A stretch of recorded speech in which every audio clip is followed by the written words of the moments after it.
warahmatullahi wabarakatuh.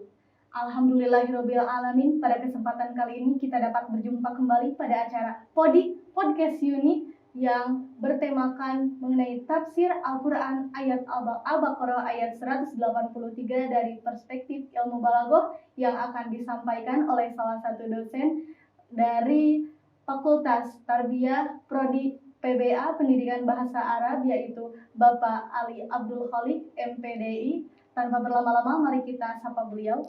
Assalamualaikum Pak. Waalaikumsalam warahmatullah.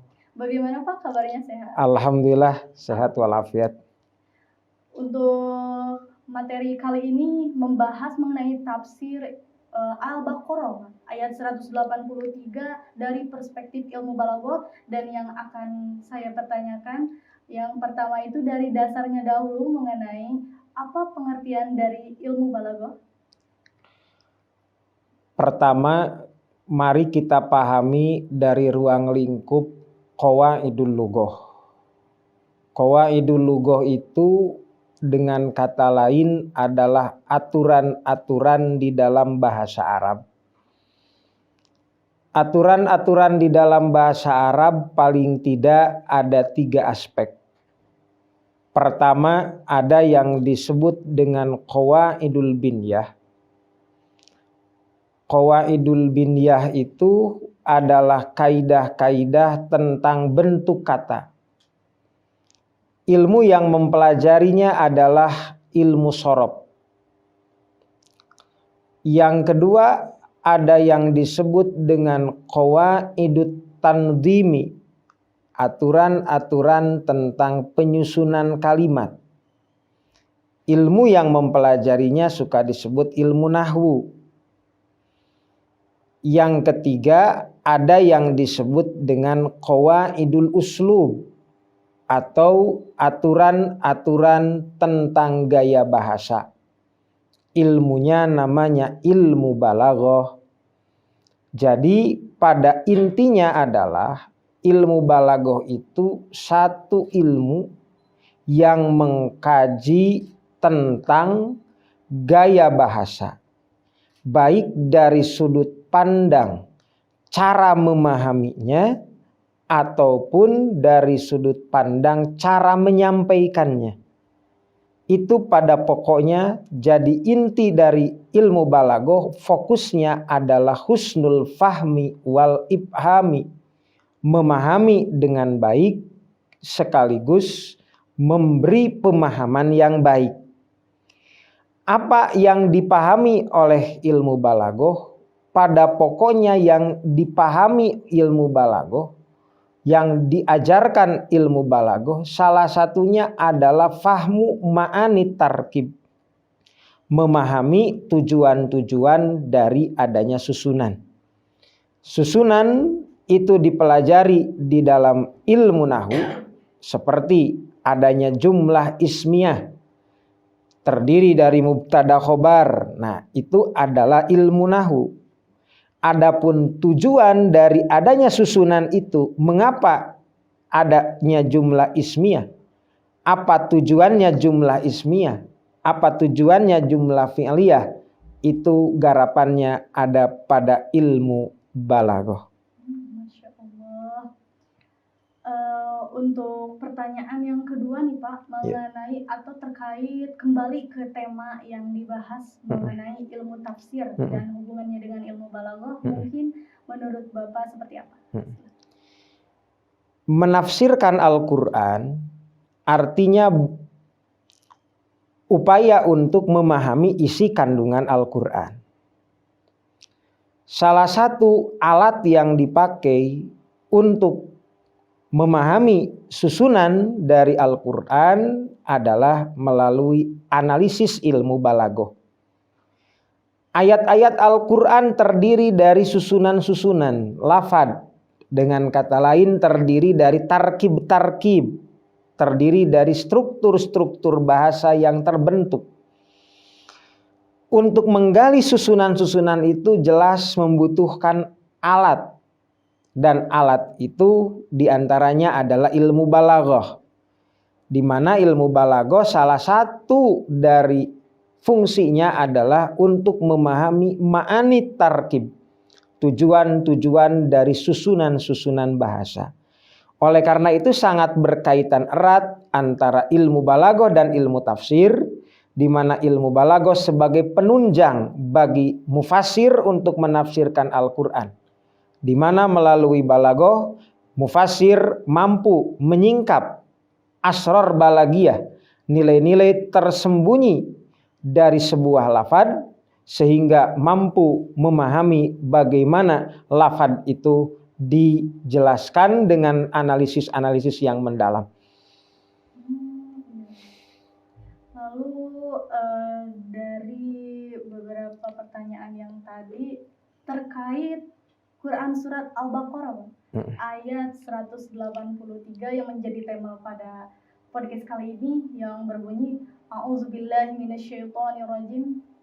Ya ayyuhalladzina amanu kutiba alaikumusiyam kama kutiba alal ladzina min qablikum la'allakum tattaqun. Lalu menurut Bapak bagaimana analisis ilmu balaghah mengenai ayat tersebut? Terima kasih. Melihat ayat ini yang disebutkan tadi, mari kita bagi dulu ayat ini ke dalam 3 hal. Uslub pertama adalah, atau gaya bahasa pertama adalah ya ayyuhalladzina amanu. Yang kedua adalah kutiba alaikumusyamu kama kutiba alal ladzina min qablikum. Dan yang ketiga adalah la'allakum tattaqun. Kajian pertama adalah ya ayyuhalladzina amanu. Susunan ya ayyuhalladzina amanu ini terdiri dari nida. Nida itu panggilan. Dalam konteks ilmu balaghah ada yang disebut dengan insya tolabi. Insya tolabi adalah sebuah ungkapan yang bukan berita, namun isinya adalah tuntutan. Salah satu jenis insya tolabi adalah nida. Nida atau panggilan pada prinsipnya dalam ilmu balaghah adalah tolabul ikbal. Adanya panggilan itu hakikatnya adalah tuntutan untuk menghadap. Maka tatkala dihubungkan dengan ya ayyuhalladzina amanu, wahai orang-orang yang beriman. Dalam analisis balaghah yang pertama ya ayyuhalladzina amanu ini adalah insya tolabi, adalah ungkapan yang bukan berita melainkan tuntutan, dan jenis tuntutannya adalah tolabul iqbal, tuntutan untuk menghadap. Maka kita bisa memaknai bahwa di dalam nida ini Allah Subhanahu wa taala menyapa manusia dan menuntut manusia yang beriman untuk menghadap kepadanya. Jadi dalam ya ayyuhalladzina amanu ini tersimpan nilai yang mendalam, di mana Allah Subhanahu wa taala menuntut kita untuk betul-betul membuktikan keimanan yang ada di dalam hati kita. Iman sejatinya adalah sesuatu yang menjadi pondasi kita di dalam beramal, dan melalui ayat ya ayyuhalladzina amanu ini Allah Subhanahu wa taala menggerakkan jiwa-jiwa kita untuk kembali fokus mewujudkan nilai-nilai keimanan di dalam hidup kita. Yang kedua adalah adanya kutiba alaikumusiyam kama kutiba alal ladzina min qablikum.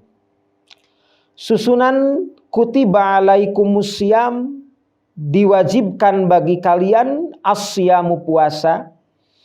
Ini pertama adalah susunan fi'il madi mabni lil majhul, kemudian adanya naibul fa'il atau an-naib anil fa'il atau al-maf'ul alladzi lam yusamma fa'ilu, yaitu lafaz asyamu.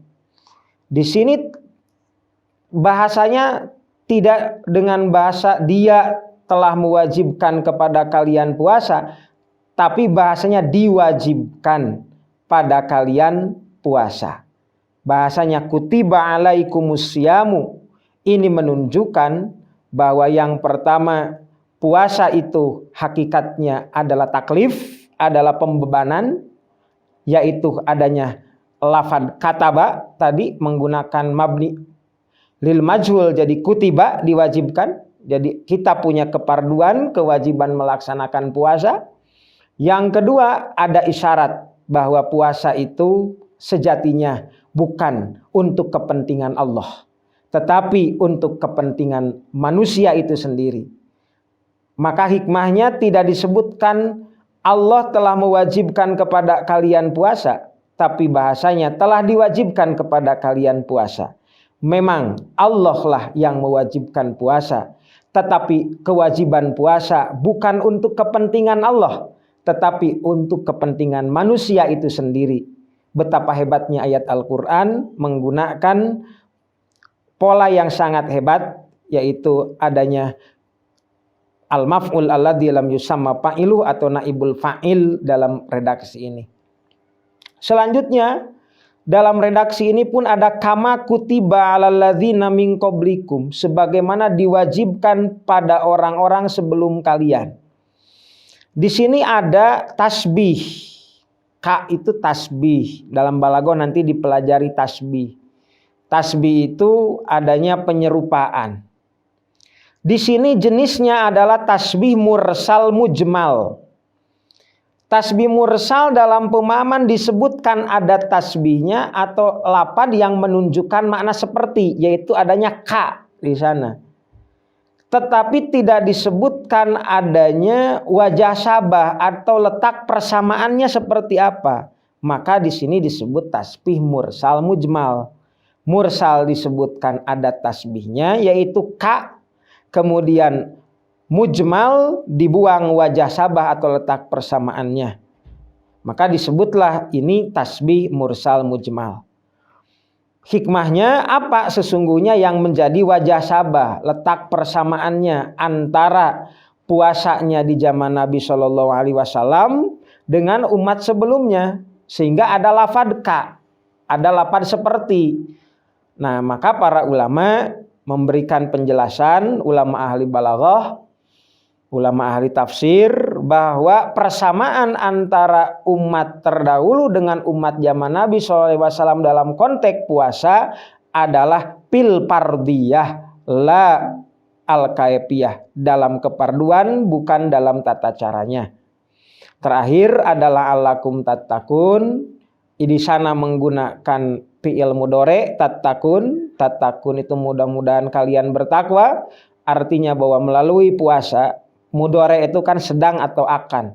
Berarti mudah-mudahan melalui kewajiban puasa yang dilaksanakan, ketakwaan itu terlaksana ketika sedang berpuasa. Dan setelah puasa pun ketakwaan itu akan tetap ada di dalam hati kita, buah dari melaksanakan puasa Ramadan yang baik. Itu. Masya Allah.